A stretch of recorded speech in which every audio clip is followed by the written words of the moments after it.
What is up, Copy Squad? It's your boy, Kyle Milligan of KyleTheWriter.com, and today we're going to talk about how to sell your songs with copywriting. So I got a email today, or not an email, it was like a YouTube comment, and the question was about selling a song or song promotion, and he wants to write copy to sell a song he created, and he knows new, easy, safe, and big will be implied. Before we talk about this, check it out. A new copywriting book called Take Their Money, and it's available at KyleTheWriter.com/book. It teaches you how to utilize the big four emotions to sell pretty much anything. And that's kind of something that I'm going to do right now, is try to talk about selling songs with copywriting, which is not my forte. I am not a song or music promotion expert. I have never been a SoundCloud rapper. I'm kind of just going to be leaning on my copywriting expertise on this one here and just see what we can come up with. So let's talk about selling a song. And remember, new, easy, safe, and big is important, right? But when it comes to selling a song, it's going to be kind of difficult to be like, to use like easy, safe, and big on a song, especially if you're an unknown artist, okay? So I did start with some notes. Now, new is cool, right? New is unique. So, but remember, okay, in my book, Take Their Money, we talk about the big four emotions, new, easy, safe, and big. But we also talk about their amplifiers, right? They each have an alter ego that makes them more powerful. So for new's alter ego, it will be only, okay? And that means you can only get this sort of, it could be anything, this quality. For financial publishing, the copywriting that I do, it's like you can only get this information from me. So for instance, let's kind of start there, right? Like you kind of want to make it seem like this is a unique sound. That's what you want to do, is you want to bring something new and unique to the table. So how is that a sales point when it comes to music? Well, you can start with, okay, so maybe your team is getting like bored with the tired same old hype songs, and now it's time for something fresh. All right, so bam, that's like your intro. And it's also a benefit, right? Like if you're a basketball coach and you're looking for some fresh content to keep your team hyped and motivated, this might be the thing, you know? As a matter of fact, we can say it is the thing. Okay, and this is how we say it is the thing, all right? You can transition into safe right there. Safety is just a matter of persuading the other party that they're not wasting their time and they're not getting scammed. So what you do very quickly is, first off, if you have music anywhere, right? Any number of downloads you have is an element of credibility.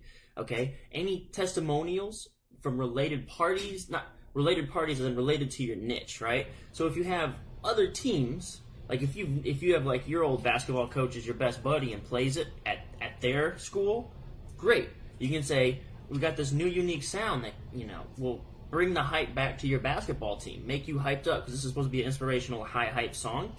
And you know what? Over there, they've been playing it for weeks, and here's what their coach says. New and only, right? We've got a new unique sound, and now we transition into safe and predictable. So basically what you want to do is create this aura that you are a in-demand sort of thing. Like you've got credibility. And that's kind of like, you'll want to kind of cite anybody who's got anything good to say, especially if they're related to the target market that you're trying to reach. So you can say this to other organizations using your music, etc., etc. I want to point out, don't frame it as being new as give me a chance. That's the opposite of safe, okay? I've seen rookie copywriters do this where they'll be like, this is brand new. You can be my first client. You can be the guy on the ground floor who got the first taste. No, dude, that sounds like you're untested, unproven, unsafe. You want credibility. You want to sound like you have been proven to make other people happy to listen to your music, testimonials, other schools using your music as their hype stuff, anything like that will work. Something else you can do, a cool angle, this can even work in testimonials. Whenever you're coming up with something new, like describing your new sound, one dangerous thing to say is like, you don't want to be like, this is crazy Egyptian Bhangra classical or something like that, and I'm like, well, I ain't getting hyped with that. What you can do maybe is take out something like, it sounds like this hype artist and this hype artist had a baby or something like that. Like compare it to something that's relevant, but put your own spin so that it's new, right? So you do want to have something that isn't like dangerously new, like where this doesn't make sense in the hype world, but it is something just where it's called Maya, M-A-Y-A, most advanced yet acceptable. You can't go too far out there as a new, or else you're like, what the hell, I'm not playing this.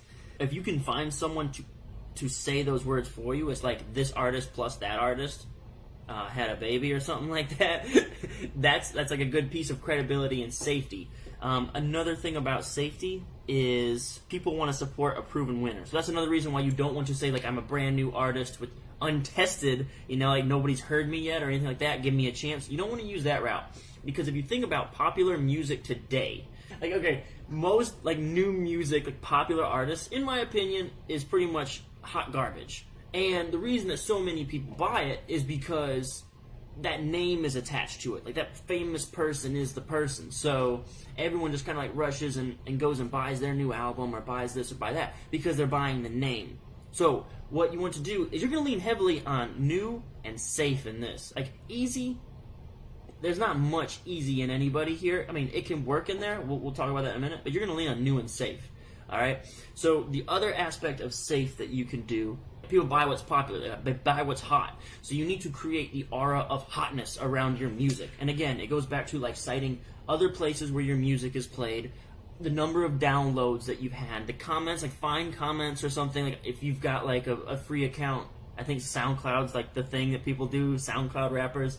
So find all those comments, testimonials, get anything you can. Be like, look what everyone's saying about this new song, right? That's just classic testimonials, it's classic proof. So big and fast, so you go out there and you find other people who literally swear by, like, their hype song and how it moved the needle in their life, or how they always listen to the same song over and over and over, and you can make that sort of like your claim, right? It takes one hype song to, like, get someone going, to improve performance, to change your game, anything like that, right? And that's a little bit more of a big and fast sort of needle mover, right? Like, so-and-so, like LeBron James said, if he didn't have this hype song or this particular song before a game, he would be completely lost.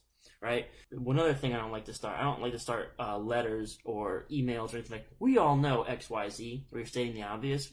That's like another, like, super rookie, I think a super rookie move if you could avoid it. But you can say something like, start with the claim. The hype song can make all the difference. LeBron James swears by it. Kevin Durant swears by his hype song. XYZ, XYZ. Now you've got, like, all this weird credibility and proof that isn't even related to you, right? That's how copywriting works. That's copywriting magic and ninjutsu stuff. So you can do all that, and then you spin that around and be like, have I got a song for you, man? This is it. It's going to take some revisions, right? And again, I'm not saying that this is going to be like a super easy copywriting job to execute, but I am just saying, like, it can be done, right? And I say the research is out there. Like, I wouldn't sit down with my song and try to think of ways to sell my song. I would think, like, okay, where else can I find proof that my song needs to be bought out there in the world, right? And, like, for instance, finding those athletes who already swear by their songs is one good way to do it, right? And then if you can find, like, some sort of similarity in those artists that they listen to, right? Say, all these things have this in common. Well, guess what? Mine has that, and in spades. And not only that, there's no cursing, so it's perfect for your whole high school to listen to, and it's local. And you get this breakthrough new artist who's making waves already. Look at all my testimonials. I've got this profile with XYZ number of views, and blah, blah, blah, blah, blah, right? So that's kind of like my take on selling your songs with copywriting. And again, I am not a music promotion expert.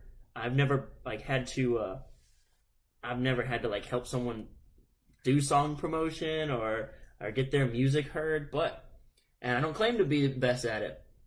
But if someone comes on my YouTube channel and asks me for my advice, I'm going to give them my take on it, right? Like, I'm not saying this will get you 1 million views and get you 1,000 plays on your SoundCloud or anything, but I mean, I would kind of start with, like, how can I build as much credibility to convince someone that my song is the song? And again, I don't have to have that credibility straight from people who listen to the song or myself. I can go find it out there in the world with research. So there's a couple options for you, okay? So, all right, that's all I've got for you, Copy Squad. I appreciate you coming through today. Go to kylerwriter.com/book and check out Take Their Money, as it's titled now. And then finally, if you want to learn how to do that awesome, like, research out there, the copy's in the research, man. It's not in your head. Don't try to think so hard about, how you sell your thing. You got to look at the outside world, all right? You can get the research package there. All right, thanks for tuning in. Peace out, Copy Squad.